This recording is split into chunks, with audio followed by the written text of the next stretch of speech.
बहुत सुंदर प्रार्थना है, उसका हम स्मरण करेंगे। हर रोज एक एक श्लोक का स्मरण करेंगे ताकि हम जगन्नाथ जी तो उनका प्राकट्य तो हो गया है, प्रकट हो गए। हाँ, अब वे रथ के ऊपर बैठ के हमारे संग हमारे साथ साथ रहेंगे, तो इसीलिए आनंद से हम उनका दर्शन लेंगे और स्वागत करेंगे जगन्नाथ रथ यात्रा के दिन। तो आज हम जगन्नाथ अष्टकम गाएंगे, जगन्नाथ अष्टकम, और उसके बाद में कीर्तन होगा और श्री प्रभुपाद के साथ हम समय बिताएंगे। हरे कृष्णा। आज पहला श्लोक चर्चा की जाएगी।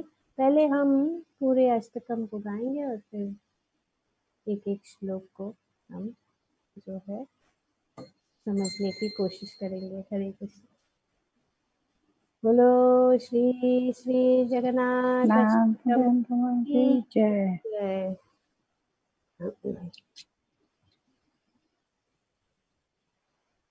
कदाचित् कालिन्दी ततविपिन सङ्गीत करवो मुदा बीरिनारिवादन कामलास्वाद मधुपः रमा शम्भो ब्रह्मामरपति गणेशाचितपदो जगन्नाथ स्वामी नयन पथगामी भवतु मे। जगन्नाथ स्वामी नयन पथगामी भवतु मे।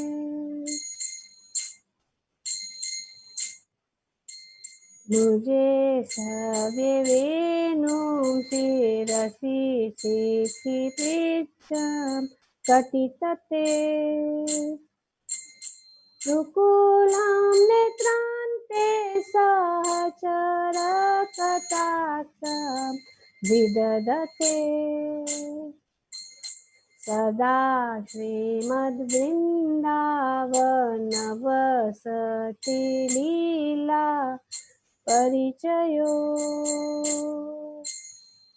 जगन्नाथ स्वामी नयन पथगामी भवतु मे। जगन्नाथ स्वामी नयन पथगामी भवतु मे।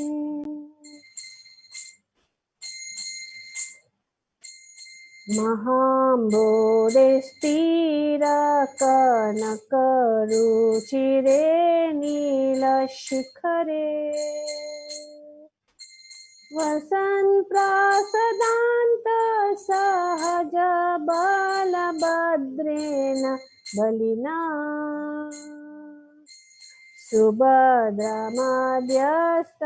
सकल शूरसेवा वसरदो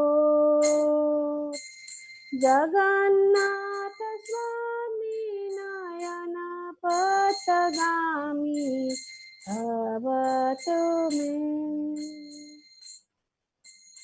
कृपा परवार सजल जलदश्रेणी रुचिरो रमावाणि राम स्फुरदमलपङ्खे रुहमुख सुरेन्द्रराराध्य श्रुतिगणशिखगीत चरितो जगन्नाथ स्वामी नयन पथगामी भवतु मे। रथारूढो गच्छन्पति मीलित भूदेव पतले श्रुति प्रादुर्भावां प्रतिपदमपाकर्ण्य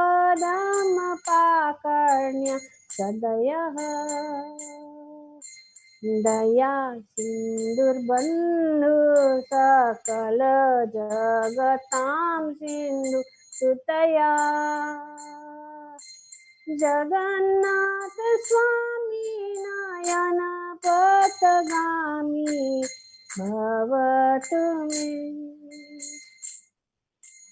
परं ब्रह्म पीड कुवलय दल्लोत्फुल्ल नयनो निवासी नीलाद्रो निहित चरणोन्नत शिरसि रसानंदी राधा सरस वपुर आलिंगन सुखो जगन्नाथ स्वामी नयन पथगामी भवतु मे न वैयाचे राज्यं न च कनकमाणिक्यं विभवम् न याचेऽहं रम्यां सकलजनकाम्यां वरवधूं सदा काले काले प्रमथपतिना गीत चरितो जगन्नाथ स्वामी नयन पथगामी भवतु मे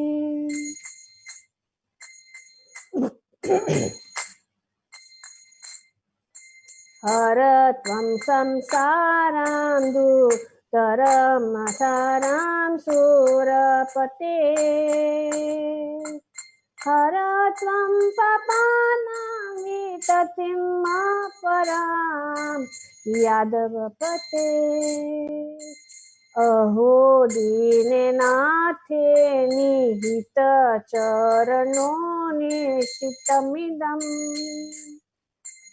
जगन्नाथ स्वामी नयन पथगामी भवतु मे जगन्नाथ स्वामी नयन पथगामी भवतु मे जगन्नाथ स्वामी नयन पथगामी भवतु मे जगन्नाथाष्टकं पुण्यं य पठेत् प्रयता शुचि सर्वपापविशुद्धात्मा विष्णुलोकं स गच्छति बोलो श्री जगन्नाथाष्टकं की जय श्री प्रभुपाद की जय निताय गौर प्रेमानंदे। तो ये बहुत ही सुंदर जगन्नाथ अष्टकम है।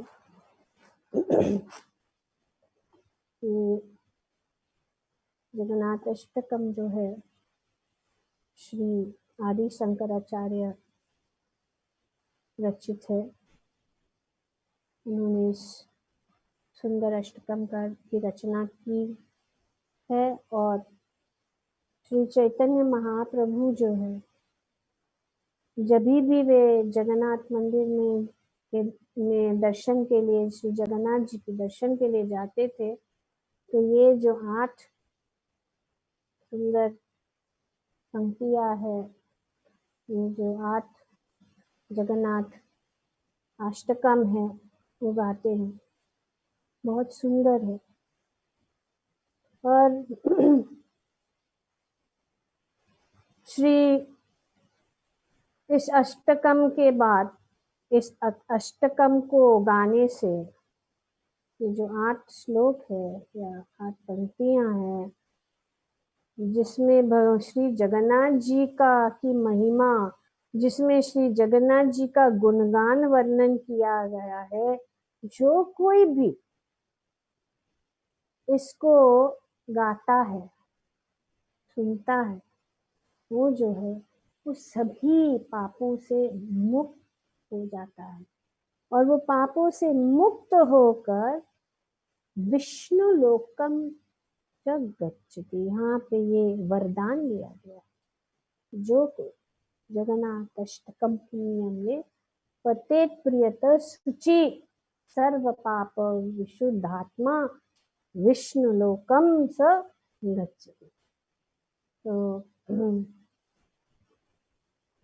हम आज से एटलीस्ट 8 दिनों तक ये अष्टकम गाएंगे और जिन लोगों को इस अष्टकम गाना जानते हैं और गाना चाहेंगे कृपया करके हमें बताएं, तो हर एक दिन कोई एक जो है कोई भी आप में से गा सकता है और सब जो है इसका आनंद ले सकते हैं।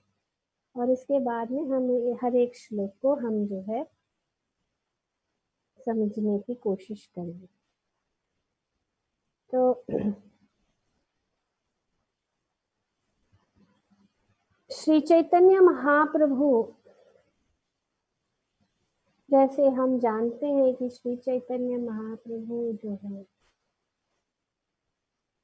श्रीमती राधा रानी के भाव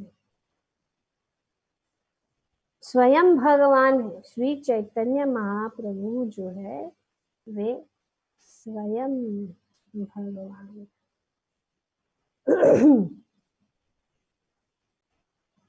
भगवान से भिन्न नहीं है। जैसे कि हम देखते हैं कि शास्त्र में बताया गया है कि और हमारे जो आचार्य हैं कहते हैं जय गौरा जय कृष्ण जय जगन्नाथ, सब एक। श्री चैतन्य महाप्रभु भी कृष्ण है, स्वयं कृष्ण है और जगन्नाथ जी भी भगवान श्री कृष्ण ही है। तो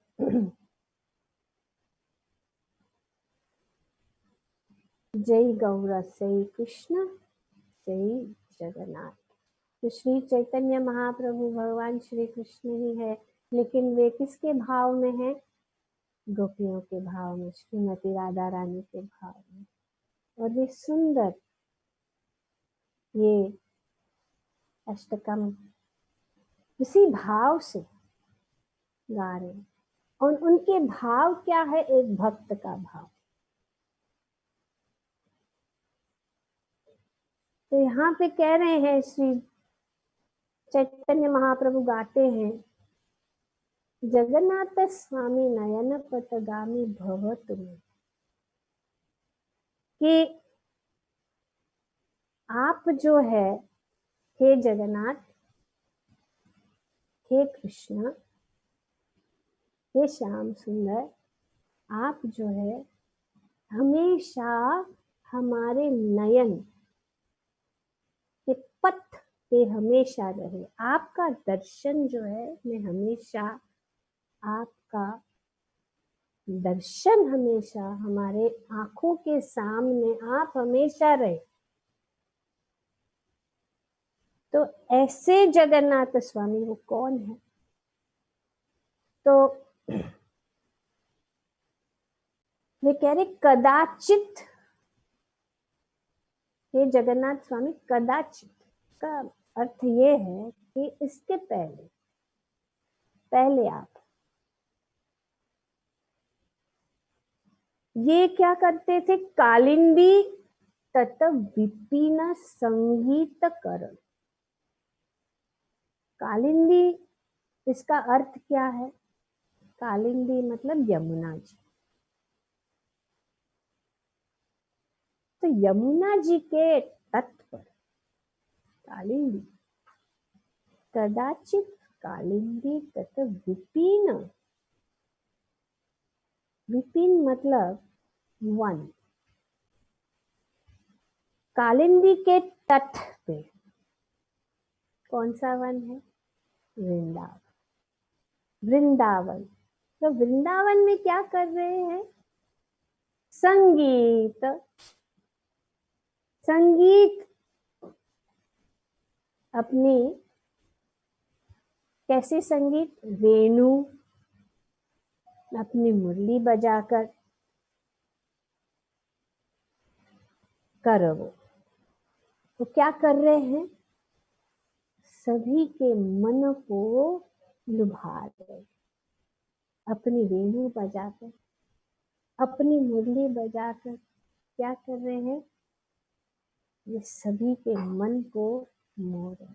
और खास करके किसके, मुदाबिरी नारी। कौन सी नारी, मुदाबिरी मतलब जो आनंद दे रहे। किसको आनंद दे रहे, यहाँ पे मुदाबिरी गोपियां। जब गोपियां उनकी इस मधुर मुरली को सुनते हैं, भगवान के मधुर बांसुरी का जो गीत, तो संगीत, भगवान जब बांसुरी बजाते कोई सामान्य जैसा नहीं, वो बोलते हैं। हम देखते इस प्रकार उन्होंने ब्रह्मा जी को भी इस प्रकार से जो है ज्ञान प्रदान, बोलते बहुत सुंदर मधुर, सबके मन को मुदाबिरी आनंद देने वाले। और वे जब ये बांसुरी के संगीत को सुनते थे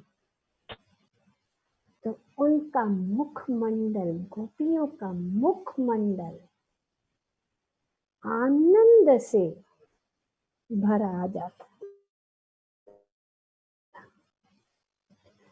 भगवान को देखे बिना वे हमेशा मुरझाए हुए रहते। वे हमेशा जगन्नाथ स्वामी नयन पतगामी भवतु, ये हमेशा भगवान के सुंदर मुखार विंद भगवान के संग को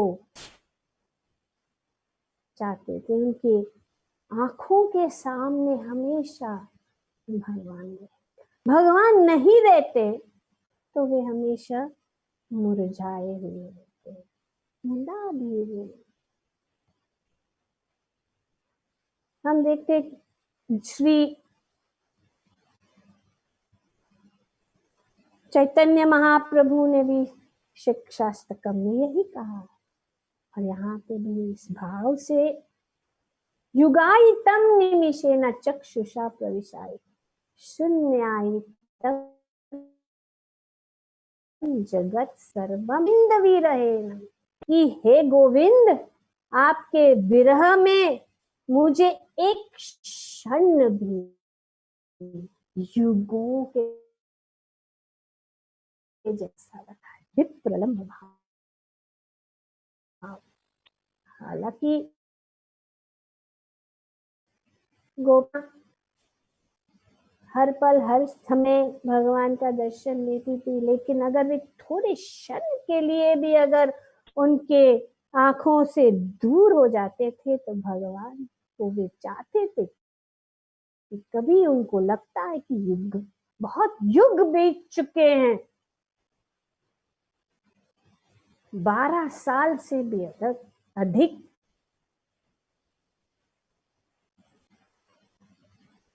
और उनके नेत्रों से इस विरह में गोपियों के नेत्र से आंसू, जैसे वर्षा, जैसे वर्षा ऋतु अभी है, वर्षा ऋतु में जिस प्रकार से वर्षा बहती है, इस प्रकार से गोपियां जो है भगवान की विरह में अपने नेत्रों से आंसू बहाती थी, उनके नेत्रों से अश्रु बहते।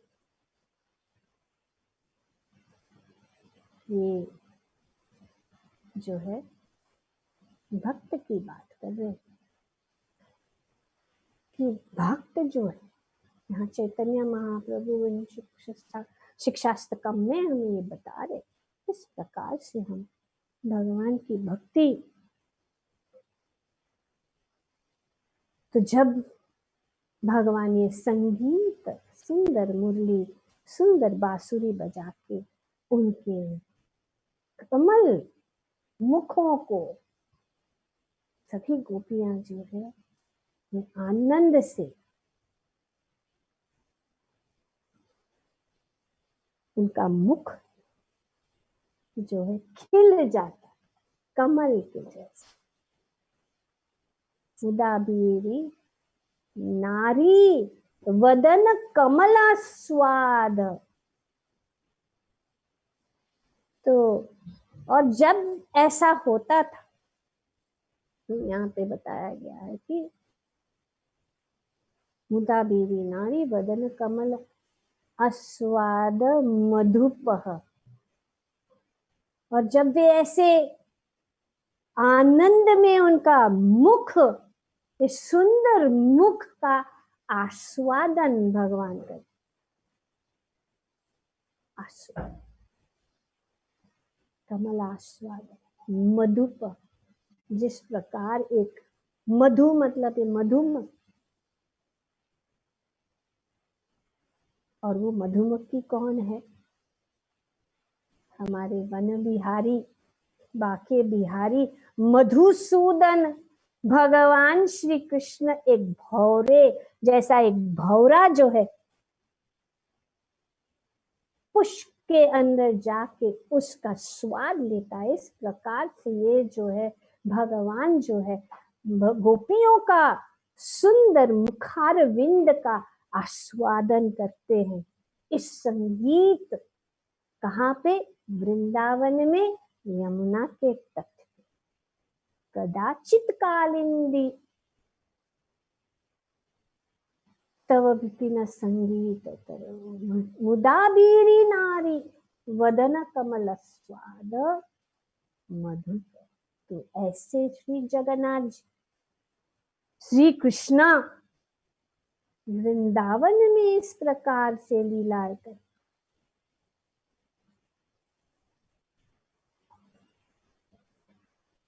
तो कोई सोचेगा ये कैसे भगवान है कि नारियों के पीछे?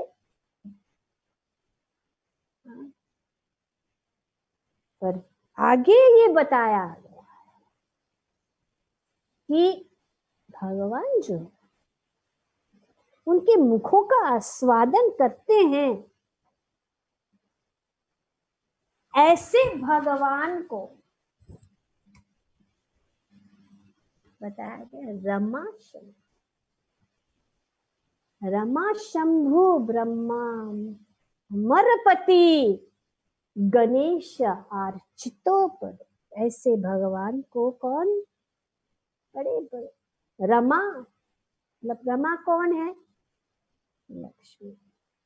रमा शंभु ब्रह्मा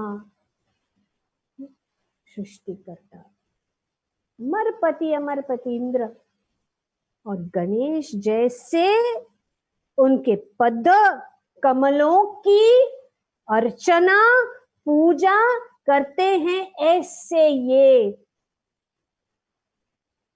भगवान पूर्ण पुरुषोत्तम भगवान जो अर्चित पदों उनके पूजा करते हैं, उनके पाद पद्मों की पूजा करते हैं। तो ये कोई साधारण नहीं, ये जो लीला जो है भगवान जो कर रहे वो साधारण लीला नहीं है, पूजनीय है। भगवान ऐसे भगवान जो लीला करते हैं, बड़े बड़े जो देवता हैं वे जो है उनकी पूजा करते हैं। और अर्जुन ने भी, जैसे हमने देखा है भगवद गीता में अर्जुन भगवान पर ब्रह्म परम धामम पवित्रम पुरुषम भवान। पर ब्रह्म है ये, कोई ऐसे व्यक्ति नहीं है जो ये लीला कर रहे, तो इस लीला को साधारण नहीं समझ। पर ब्रह्म परम धामम पवित्रम, सबसे पवित्र व्यक्ति है। इनका वर्णन श्री चैतन्य चरितामृत में भी किया गया। हम अब भागवतम पढ़ रहे हैं, सब हर सुबह पढ़ रहे हैं। हम जानते हैं कि माया जो है भगवान को छू नहीं सकती, भगवान के पास आ नहीं सकती। अभी थोड़ा बहुत जो हमने भागवतम सुबह को पढ़ा है, तो इस आधार पे हम भगवान की इस महिमा को और आनंद ले सकते हैं, क्योंकि पवित्रम परमम भवान पुरुषम शाश्वतम दिव्यम आदि देवम अजम विभुम। जिस प्रकार से यहाँ पे श्री शंकराचार्य जो कह रहे हैं कि कदाचित कालेंगे, तो वे कह रहे हैं कि वे ऐसे वैसे व्यक्ति नहीं है। वे कौन है? परब्रह्म है, जो बड़े बड़े रमा शंभु ब्रह्मा उनको पूजते हैं। ये पॉइंट क्लियर हो जाना चाहिए, नहीं तो इसका गलत सामान्य समझेंगे। इसीलिए जिस प्रकार से अर्जुन भगवान को संबोधित करते हैं, परम ब्रह्म परम धामम पवित्रम पुरुषम, और फिर अर्जुन क्या कहते हैं कि हाँ शायद मैं उनका मित्र हूं, मैं उनका सखा हूं, तो लोग कहेंगे कि हाँ ये कह रहे हैं परम ब्रह्म परम धामम। तो आगे अर्जुन ने क्या कहा? अहुस्त्वम ऋषियो सर्वे, ये मेरा मत नहीं है, सभी ऋषियों का ही भी ये मत है कि आप जो है परम ब्रह्म परम धामम पवित्रम पुरुषम भवान। मैंने, और कौन से ऋषि? देव ऋषि नारद सता असितो देवलो व्यास स्वयं चैव भविष्य। मैं ही नहीं है कह रहे हूं, ये मेरा मत नहीं है कि आप जो है परब्रह्म है, ये सभी ऋषि मुनियों का भी मत है। नारद, असितो, देवल, व्यास, ये सब आपके विषय में ये कहते हैं। इसी प्रकार यहाँ पे ये वर्णन किया जा रहा है कि ये जो भगवान जो गोपियों के साथ जो ये सुंदर लीलाएं कर रहे हैं, वे कोई सामान्य नहीं है, वे पूजनीय भगवान है। किसके द्वारा? शंभु, रमा शंभु, अभी रमा लक्ष्मी भी। तो ये बहुत ही दिव्य दिव्य है, रमा शंभु ब्रह्म। श्री चैतन्य चरितामृत में जो अभी भी हम श्रीमद् भागवतम के सुबह की क्लास में पढ़ेंगे, और कल भी उसका विस्तार रूप से हम समझेंगे, क्योंकि ये बहुत जरूरी है कि समझे। वैदिक शास्त्र बतलाते हैं कि परम सत्य अर्थात पूर्ण पुरुषोत्तम भगवान आत्मनिर्भर है। भगवान ये लीला कर रहे हैं अपने भक्तों को आनंद देने के लिए, लेकिन वे क्या है? आत्मनिर्भर है। ये शास्त्रों का प्रमाण है, और माया कभी भी उन्हें प्रभावित नहीं कर सकती। तो इस लीला को जानने के लिए हमें भगवान की शक्तियों के विषय में भी जानना जरूरी है कि किस प्रकार अनेक अनेक शक्तियों के द्वारा भगवान जो है अनेक अनेक कार्य करते हैं। और इसीलिए ये कोई साधारण चीज नहीं है। जब भगवान कहते हैं कि जन्म कर्म चमे दिव्यम, कि मेरा जन्म कार्य और सब लीला जो है दिव्य है, और जो कोई उसको समझ लेता है वे इस भौतिक जगत में वापस नहीं आता है, उनके पवित्र धाम में वापस चला जाता है। तो इसीलिए यहाँ पे विष्णु लोकम स गच्छति। भगवान की ये लीला जो वो व्यक्ति समझ सकता है जो भगवान के महिमा को तत्व से, शास्त्रों की चक्षु से समझता है। तो इसीलिए यहाँ पे अतएव वह शक्ति जो परमेश्वर में को वश में करती है वह नितांत आध्यात्मिक होनी चाहिए। तो ये आध्यात्मिक शक्ति के द्वारा ये कार्य कर, भगवान की सुंदर शक्तियां हैं। 3 शक्तियां हैं भगवान की।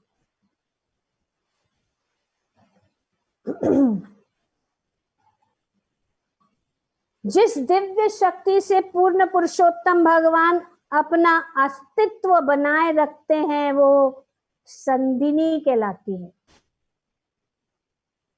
3 शक्तियां, संदिनी, संवित और आह्लादिनी,